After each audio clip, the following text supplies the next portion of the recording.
உன்கிட்ட எவ்வளவு பேசலாம் ட்ரை பண்ணேன், நீ பேசவே மாட்டீங்க. சரி, இப்படி எல்லாம் பண்ண அட்லீஸ்ட் திட்டுவாது வருவேன். அப்போ பிடிச்சி பேசிக்கலாம்னு தான். எல்லாருக்கும் வணக்கம். நான் ஜிதேந்திரா. தேவரா தெலுங்கு ஃபிலிம் ஒரிஜினலி கண்ணுக்கு தெரியாத பயமா மாறப்போறேன்.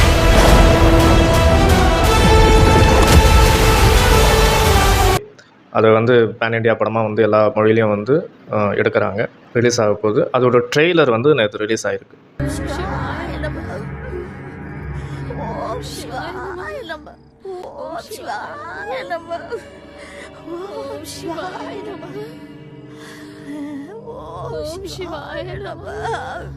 இதோ வந்துட்டேன்.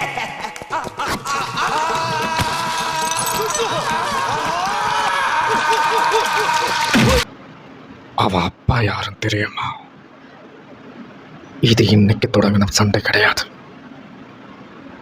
இது ரத்தத்தில் எழுதின ஒரு சமுதாய கதை, வரலாற்று பதிக்கப்பட வேண்டிய ஒரு விஷயம்.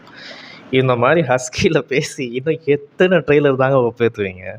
அவங்களுக்கு ஜாதி தெரியாது, மதம் தெரியாது, பயம்னா என்னன்னே தெரியாது. எனக்கு புரியல சீரியஸாகவே. அவன் யாருன்னு தெரியுமா? அவங்க அப்பா யாருன்னு தெரியுமா? லிட்ரலி இது வந்து ஒரு தெலுங்கு டெம்ப்ளேட் ஆக்சுவலி. ரொம்ப பெரிய கதை சாமி. ரத்தத்தால கடல் மொத்தம் சிகப்பான கதை, எங்க தேவர கதை. சி, நான் வந்து தெலுங்கு ஆடியன்ஸை வந்து நான் வந்து கிண்டல் பண்ணலை. பட் இப்படி தான் வந்து வருது, சரிங்களா? டெம்ப்ளேட்டுன்றது மாறி மாறி மாறி மாறி மாறி இங்கே தான் வந்து நிற்குது. ஸோ இப்படி பண்ணால் தான் வந்து ஹிட் அடிக்கும் அப்படின்ற மாதிரி அவங்களோட தாட், சரிங்களா? ஸோ இந்த படத்தில் யார் யாரெல்லாம் நடிச்சிருக்காங்க? So junior NTR, Janhvi Kapoor, Saif Ali Khan, Prakash Raj, so Anand, இந்த மாதிரி நிறைய பேர் வந்து ஆக்ட் பண்ணியிருக்காங்க. ஸோ இந்த ட்ரெய்லர் வந்து சர்ன்னு போயிடுச்சு. ஆக்சுவலி கொஞ்சம் விறுவிறுப்பாகவே போச்சு. பட் இதில் என்னென்னா, முக்கியமான ஒரு மைனஸாக நான் வந்து கருதுறது சைஃப் அலி கான். ஏன் அப்படின்னா, சைஃப் அலி கான் ஏற்கனவே வில்லனாக வந்து நம்ம அவதார புருஷ கதையில் ஆதிபுருஷில் பண்ணார்.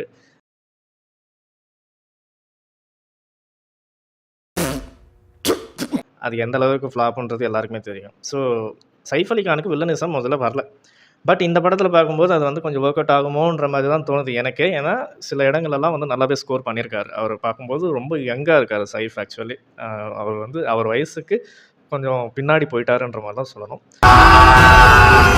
அண்ட் ஸோ அவருக்கான ஸ்கோப் வந்து இந்த படத்தில் கிடைக்கும்ன்றதை நம்பலாம். அண்ட் என்டிஆர், ஜூனியர் என்டிஆர் வந்து அப்பா பையன் அப்படின்ற 2 கேரக்டரில் வராரு. அப்பா கேரக்டர் வந்து ஒரு டிஃப்ரெண்ட். அதாவது முடி ஜாஸ்தியாக இருந்துச்சுன்னா அப்பா, முடி கம்மியாக இருந்துச்சுன்னா பையன் அப்படின்ற மாதிரி தான் எடுத்துகிட்டு போயிருக்காங்க. ஸோ அவரும் வந்து அவர் பார்ட்டை வந்து கரெக்டாக பண்ணுறாரு. ஜான்வி கபூர் தேவையில்லாத ஒரு ஆணி இந்த படத்துக்கு ஆக்சுவலி. ஏன்னா ஜான்வி கபூரோட இடத்துல வந்து யாரை வேணாலும் போட்டுருவான். ட்ரெய்லரில் பார்க்கும்போது அவங்களோட அந்த முக்கியத்துவம், இம்பார்ட்டன்ஸ் என்ன, ஹீரோயின் இம்பார்ட்டன்ஸ் என்ன இந்த படத்துலன்றது நல்லா தெரிஞ்சு போச்சு. சின்ன பிள்ளையாட்டும் பயந்துக்கிட்டு அவன் எப்படி கட்டுக்க யூஸ்லெஸ்ஸாக தான் வந்து சும்மா வைக்கணும். ஹீரோயின் ஒரு 4 பாட்டுக்கு வந்து டூயட் பாடணுன்ற மாதிரி தான் வச்சுருக்காங்க.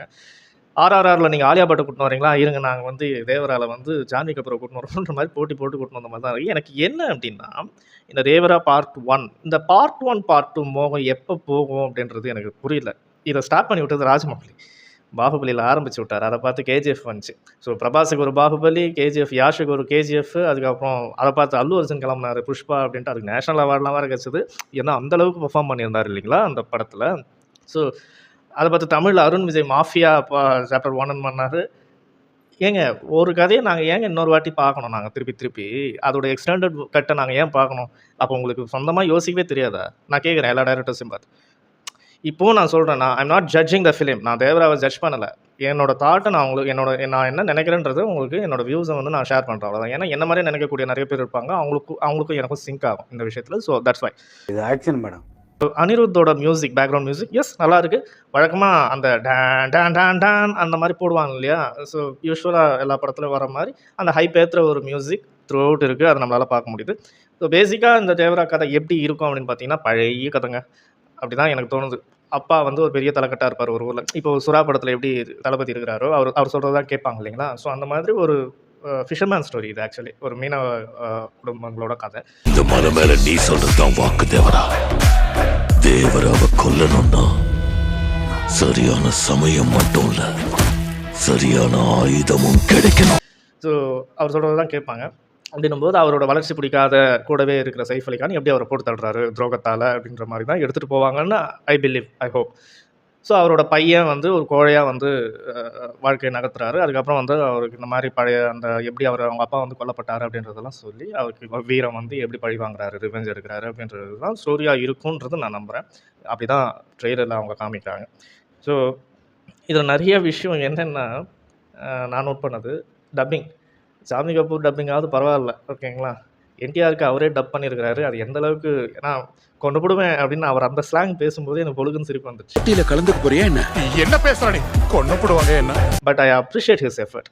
அவர் நானே பேசணும் அப்படின்னு தமிழில் அவரே பேசிக்கிறத நான் அப்ரிஷியேட் பண்ணுறேன். பட் அது கேட்கும்போது எந்த அளவுக்கு காமெடியாக இருக்குன்றது நமக்கு தெரியல. எட்டனாவுக்கு எலிக்கு ஏப்பன போட்டு காமிச்சவங்க யாருக்குடா என்னைய பத்தி தெரியாது. இப்ப சொல்ற கேட்டுக்க. வேப்பண்ண குடிச்சா வயித்துல இருக்க பூச்சி போகும், நல்லெண்ணெய் குடிச்சா உடம்புல இருக்க சூடு போகும், கடலெண்ணெய் குடிச்சா நிக்காம போகும். இதுக்கு மேல பேசினா ஏன் வாய்ஸே போயிடும்டா. அண்ட் இன்னொன்று ஒரு ஷாட்டில் வந்து அவர் மேலேருந்து ஒரு பெரிய ஷிப்பில் இருந்து ஒரு போட்டுக்கு குதிக்கிறார். அப்படி குதிக்கும் போது அது இப்படி இவ்வளோ தான் வந்து இதுவாக எங்கள் ஒருத்தர் வந்து மேலேருந்து அந்த அதாவது என்டிஆர் வந்து எவ்வளோ பெரிய ஆச்சாரம் பாகுன்றது நமக்கு தெரியும். அந்த மாதிரி ஒரு ஆள் குதிக்கும்போது அந்த போட்டு எப்படிங்க வந்து கவுராமல் இருக்குது, அது எனக்கு புரியல நிஜமாவே. அதுவும் கடலில், நடுக்கடலில். ஸோ என்ன அப்படின்னா மொத்தத்தில் பார்ட் 1 பார்ட் 2 அப்படின்ற அந்த ஸ்டைல் போகணும். மக்கள் வந்து வித்தியாசத்தை விரும்புகிறாங்க, ஓகேங்களா.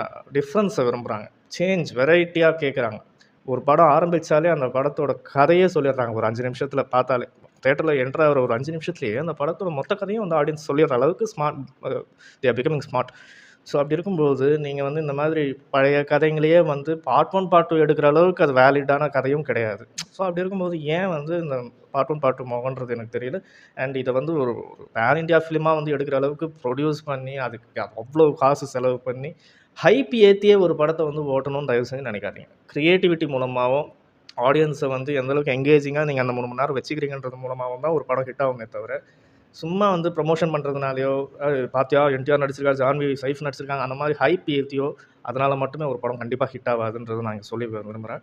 ஸோ இதுக்கப்புறம் எத்தனை இந்த மாதிரி பார்ட் 1 பார்ட் 2 கிளம்ப போகுதுன்னு தெரியல. பார்த்த கதையே நம்ம திருப்பி பார்ட் 2ல் பார்க்க போகிறோம். புரியுதுங்களா உங்களுக்கு? வித்தியாசமாக நம்ம ஒன்றும் பார்க்க போகிறது கிடையாது. ஸோ அந்த மாதிரி தான் ஆகிப்போச்சு இப்போ ஆடியன்ஸ் நிலமை. எனிவேஸ் ட்ரெய்லர் கட் நல்லாயிருக்கு, மேக்கிங்லாம் நல்லாயிருக்கு. இந்த மைனஸுங்கெல்லாம் நான் சொல்லணும்னு நினச்சேன். அவ்வளோதான். ஸோ தேங்க்யூ ஃபார் வாட்சிங். ஐயா நான் உங்களை சொல்லலைங்கய்யா, இவனுங்களை சொன்னேன். அட சும்மா இரேண்டா. பாத்தீங்களா நீங்க சொன்ன மாதிரி அவ்வளவு பேரையும் வெளியே போய் சொல்லிட்டேன். போகலாம் வெளியா. இப்ப போயிடுவானுங்க ஐயா.